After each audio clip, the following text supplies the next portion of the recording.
Assalamualaikum warahmatullahi wabarakatuh. Waalaikumsalam warahmatullahi wabarakatuh.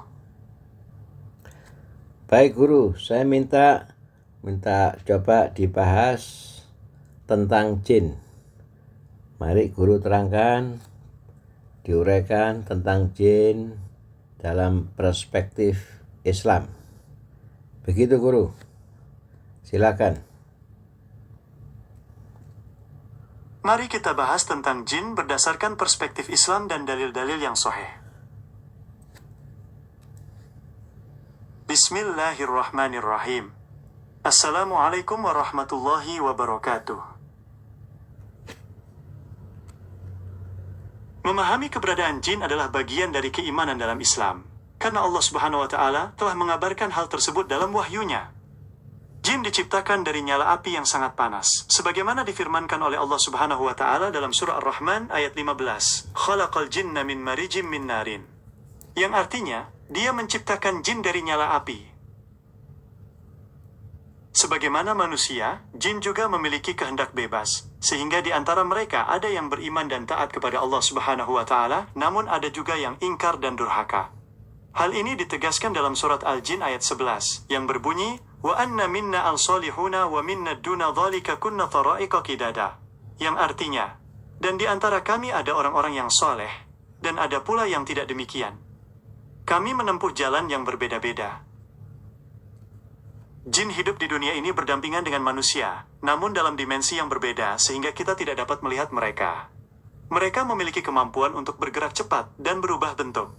Rasulullah Shallallahu Alaihi Wasallam bersabda mengenai keberadaan mereka dan juga peringatan tentang tempat-tempat yang sering menjadi tempat tinggal mereka, seperti kamar mandi dan tempat-tempat terpencil. Dalam beberapa riwayat, disebutkan bahwa jin memiliki umur yang panjang dan tingkatan kekuatan yang bervariasi. Ada di antara mereka yang disebut ifrit atau jin yang sangat kuat dan memiliki kemampuan khusus. Rasulullah Shallallahu Alaihi Wasallam mengajarkan kita untuk berlindung kepada Allah Subhanahu Wa Taala dari segala kejahatan makhluk, termasuk dari godaan jin, dengan membaca zikir dan doa yang diajarkan, seperti membaca ayat-ayat pelindung. Sebagai penutup, penting bagi kita untuk selalu menjaga kewaspadaan dan berdoa kepada Allah Subhanahu wa Ta'ala agar terlindungi dari tipu daya syaitan dan jin yang menyesatkan. Semoga pembahasan ini memberikan pemahaman yang lebih mendalam mengenai makhluk ciptaan Allah yang satu ini.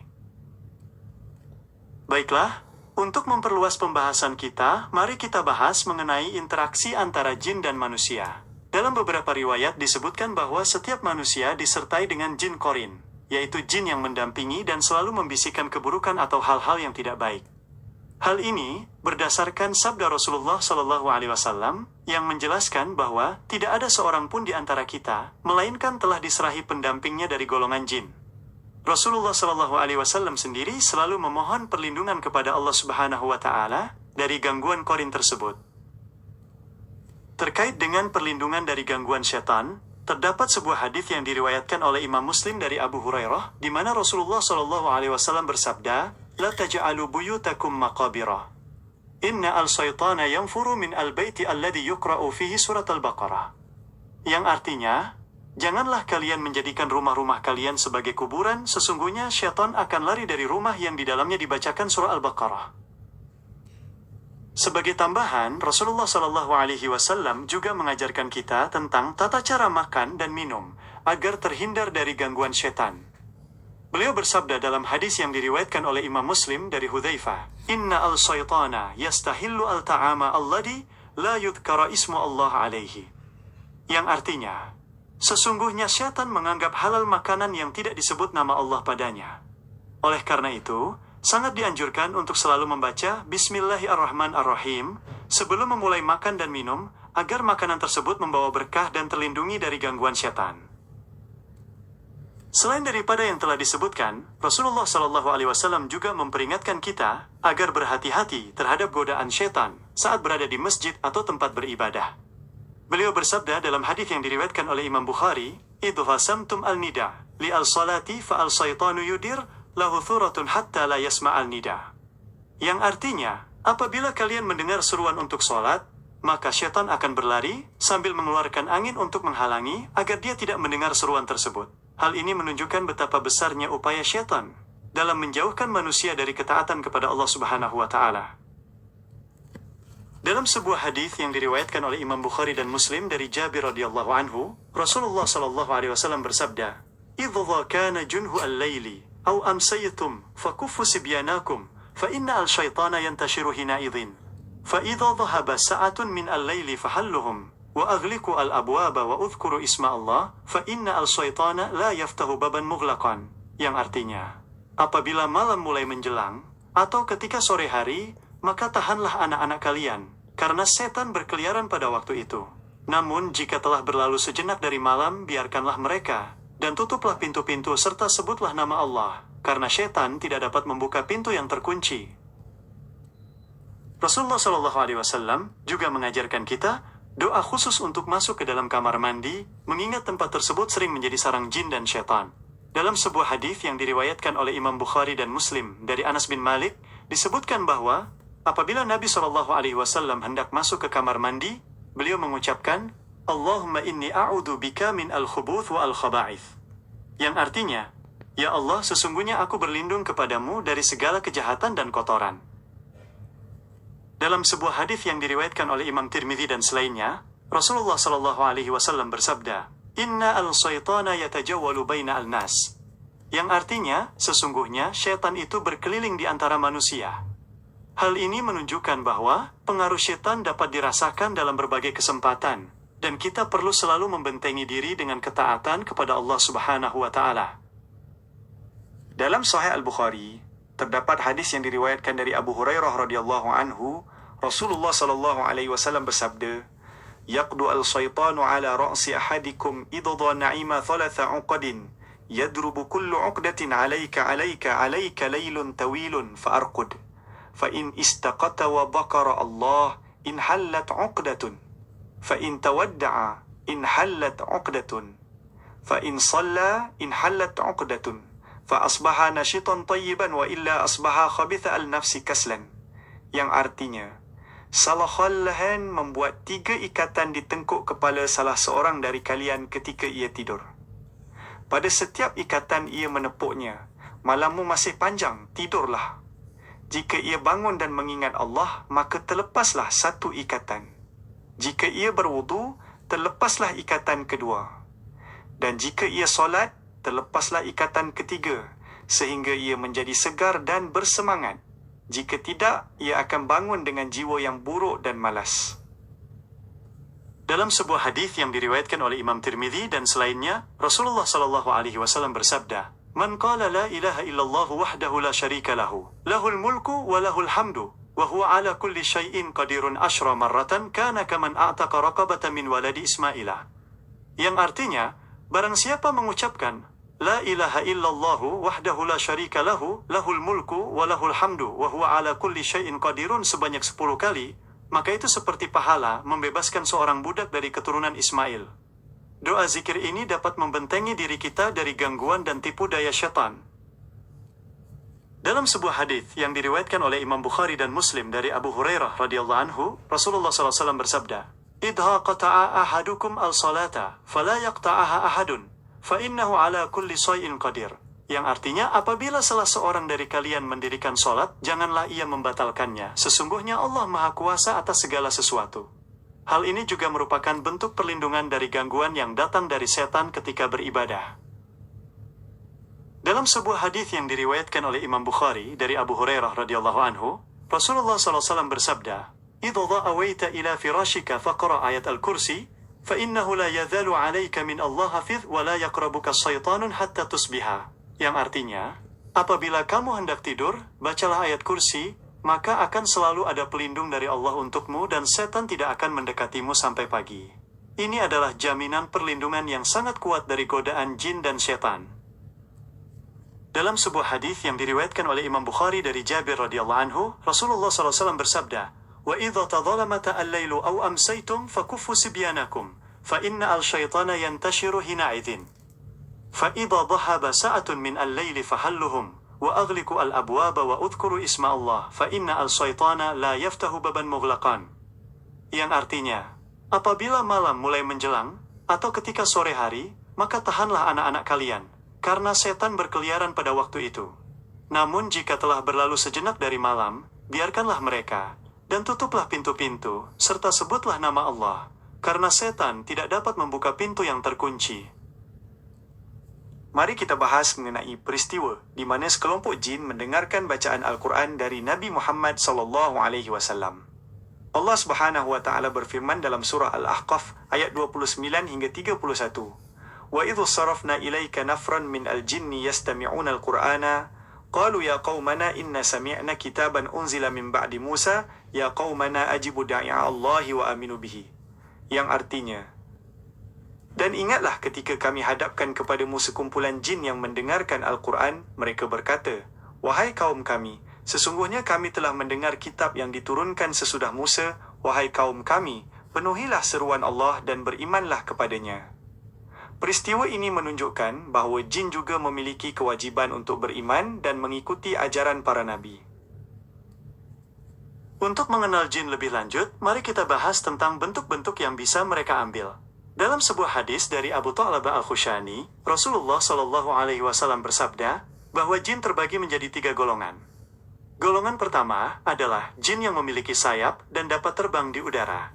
Golongan berikutnya mengambil bentuk ular dan kalajengking. Dan golongan ketiga adalah jin yang menempati suatu tempat atau berpindah-pindah. Pemahaman ini mengajarkan kita untuk lebih berhati-hati terhadap berbagai kemungkinan manifestasi mereka di sekitar kita. Mari kita telusuri kisah mengenai bagaimana jin ditundukkan untuk membantu Nabi Sulaiman alaihissalam. Allah Subhanahu wa Ta'ala menyebutkan dalam surah Saba ayat 12 bahwa dia menundukkan angin bagi Sulaiman dan juga menundukkan jin untuk bekerja di hadapannya dengan izinnya. Mereka membuatkan untuk Sulaiman apa yang ia kehendaki, seperti gedung-gedung tinggi, patung-patung, piring-piring yang besar, dan periuk-periuk yang tetap berada di atas tungku. Kisah ini menunjukkan bagaimana kekuatan jin dapat dimanfaatkan untuk kebaikan di bawah bimbingan para nabi. Untuk lebih memperkaya pemahaman kita, mari kita pelajari lebih dalam mengenai surah Al-Jin. Surah ini menceritakan tentang sekelompok jin yang mendengarkan bacaan Al-Quran dari Nabi Muhammad SAW, dan kemudian mereka menyadari kebenaran risalah yang dibawakan. Mereka mengajak kaum mereka untuk beriman dan meninggalkan kesyirikan. Ayat-ayat dalam surah ini menegaskan bahwa jin juga memiliki kesadaran akan tauhid dan kerasulan Nabi kita. Mari kita bahas mengenai hadis yang diriwayatkan oleh Imam Muslim dari Abdullah bin Mas'ud atau Abu Hurairah yang menjelaskan tentang makanan jin. Rasulullah SAW bersabda, "La tastanji'u bi'ar-rawth wa la bi'al-idham, fa innahu dhadu ikhwanikum min al-jin." Yang artinya, janganlah kalian membersihkan diri dengan kotoran binatang atau tulang, karena itu adalah makanan saudara-saudara kalian dari golongan jin. Hadis ini memberikan kita pengetahuan bahwa jin juga memiliki konsumsi makanan mereka sendiri. Mari kita bahas mengenai batasan pengetahuan jin, terutama dalam hal perkara yang gaib. Dalam surah Saba ayat 14, dikisahkan tentang wafatnya Nabi Sulaiman alaihissalam. فَلَمَّا قَدَيْنَا عَلَيْهِ الْمَوْتَ مَا دَلَّهُمْ عَلَى مَوْتِهِ إِلَّا دَبَّةُ الْأَرْضِ تَأْكُلُ مِنْ سَاعَتَهُ. Yang artinya, maka ketika kami telah menetapkan kematian atas Sulaiman, tidak ada yang menunjukkan kepada mereka kematiannya itu melainkan rayap yang memakan tongkatnya. Ayat ini menunjukkan bahwa jin tidak mengetahui perkara yang gaib, termasuk kematian seorang nabi, kecuali setelah terjadi peristiwa tersebut. Mari kita bahas mengenai adab dalam Islam untuk melindungi diri dari gangguan jin dan syaitan di dalam rumah tangga. Rasulullah SAW mengajarkan kita untuk selalu mengucapkan salam ketika memasuki rumah. Beliau bersabda dalam hadis yang diriwayatkan oleh Imam Abu Dawud, "Idza dakhala al-rajulu baitahu fa dzakara Allah inda dukhulihi wa inda ta'amihi, qala al-syaitanu la mabita lakum wa la asha'a." Yang artinya, apabila seseorang masuk ke dalam rumahnya dan menyebut nama Allah ketika masuk dan ketika makan, syaitan akan berkata kepada golongannya, "Tidak ada tempat bermalam dan tidak pula ada makanan untuk kalian." Mari kita bahas mengenai ruqyah sebagai salah satu metode pengobatan dan perlindungan yang disyariatkan dalam Islam. Ruqyah yang sesuai dengan tuntunan Nabi SAW adalah dengan menggunakan ayat-ayat Al-Quran dan doa-doa yang sahih untuk mengobati berbagai penyakit, termasuk gangguan jin dan pengaruh ain. Hal ini didasarkan pada kebiasaan Nabi Shallallahu Alaihi Wasallam yang sering meruqyah para sahabat dan mengajarkan mereka cara meruqyah diri sendiri maupun orang lain.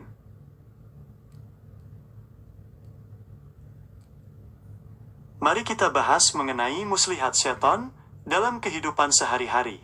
Setan selalu berupaya untuk menjerumuskan manusia ke dalam dosa dengan berbagai cara, seperti memperindah keburukan dan menimbulkan keraguan dalam hati. Allah Subhanahu wa Ta'ala berfirman dalam surat Al-A'raf ayat 27, "Innahu yarakum huwa wa qabiluhu min haitsu la tarawnahum." Yang artinya, sesungguhnya ia dan pengikutnya melihat kamu dari suatu tempat yang kamu tidak bisa melihat mereka. Hal ini menunjukkan perlunya kita untuk selalu berlindung kepada Allah Subhanahu wa Ta'ala agar terlindungi dari godaan dan tipu daya syaitan. Baik, mari kita bahas tentang sifat jin yang sombong dan enggan beribadah, sebagaimana yang terdapat dalam kisah iblis ketika diperintahkan untuk sujud kepada Adam alaihissalam. Allah Subhanahu wa Ta'ala berfirman dalam surat Al-Baqarah ayat 34, "Wa idzu qulna lil malaikati usjudu li Adama fasajadu illa iblisa aba wastakbara wa kana minal kafirin." Yang artinya, dan ingatlah ketika kami berfirman kepada para malaikat, sujudlah kalian kepada Adam, lalu mereka sujud kecuali iblis. Ia enggan dan sombong, dan ia termasuk golongan orang-orang yang kafir. Kisah ini menunjukkan bahaya kesombongan dan pembangkangan terhadap perintah Allah. Mari kita bahas tentang waswas atau bisikan setan yang sering kali mengganggu konsentrasi dalam beribadah. Allah Subhanahu wa Ta'ala berfirman dalam surah An-Nas ayat 4 hingga 6, "Min syarril waswasil khannas, alladzi yuwaswisu fi sudurin nasi minal jinnati wan nas." Yang artinya, dari kejahatan bisikan setan yang bersembunyi, yang membisikkan kejahatan ke dalam dada manusia, dari golongan jin dan manusia. Ayat-ayat ini mengajarkan kita pentingnya selalu meminta perlindungan kepada Allah Subhanahu wa Ta'ala dari setiap bisikan yang dapat merusak keimanan. Mari kita bahas mengenai zikir pagi dan petang sebagai benteng perlindungan bagi seorang muslim. Rasulullah Shallallahu Alaihi Wasallam menganjurkan kita untuk senantiasa membaca zikir-zikir tertentu di waktu pagi dan sore hari yang berfungsi sebagai perlindungan dari gangguan jin, setan, dan segala bentuk keburukan. Dengan senantiasa mengingat Allah Subhanahu wa Ta'ala, hati kita akan menjadi tenang dan terlindungi dari berbagai tipu daya makhluk gaib. Sebagai penutup, memahami keberadaan jin sesuai dengan Al-Quran dan hadis bukan hanya memperluas pengetahuan, tetapi juga memperkuat keimanan kita terhadap hal-hal yang gaib. Dengan selalu berlindung kepada Allah Subhanahu wa Ta'ala dan mengamalkan ajaran-ajaran Nabi Muhammad SAW, kita akan senantiasa terlindungi dari segala tipu daya dan gangguan makhluk-makhluk tersebut. Semoga pembahasan ini memberikan manfaat dan keberkahan bagi kita semua. Baik guru, terima kasih uraiannya cukup jelas semuanya. Saya minta coba diberi kesimpulan apa yang sudah diuraikan tadi ini. Silakan guru. Secara keseluruhan, perjalanan kita dalam memahami jin berdasarkan Al-Quran dan hadis telah memberikan kita wawasan yang mendalam mengenai makhluk ciptaan Allah yang luar biasa.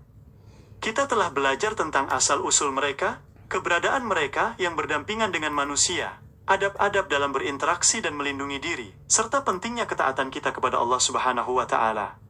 Semoga pemahaman ini senantiasa menjadi perisai dalam menjalani kehidupan sehari-hari dan memperkuat keimanan kita. Terima kasih telah berbagi waktu dalam diskusi yang bermanfaat ini. Luar biasa, uraiannya cukup jelas guru. Terima kasih saya ucapkan.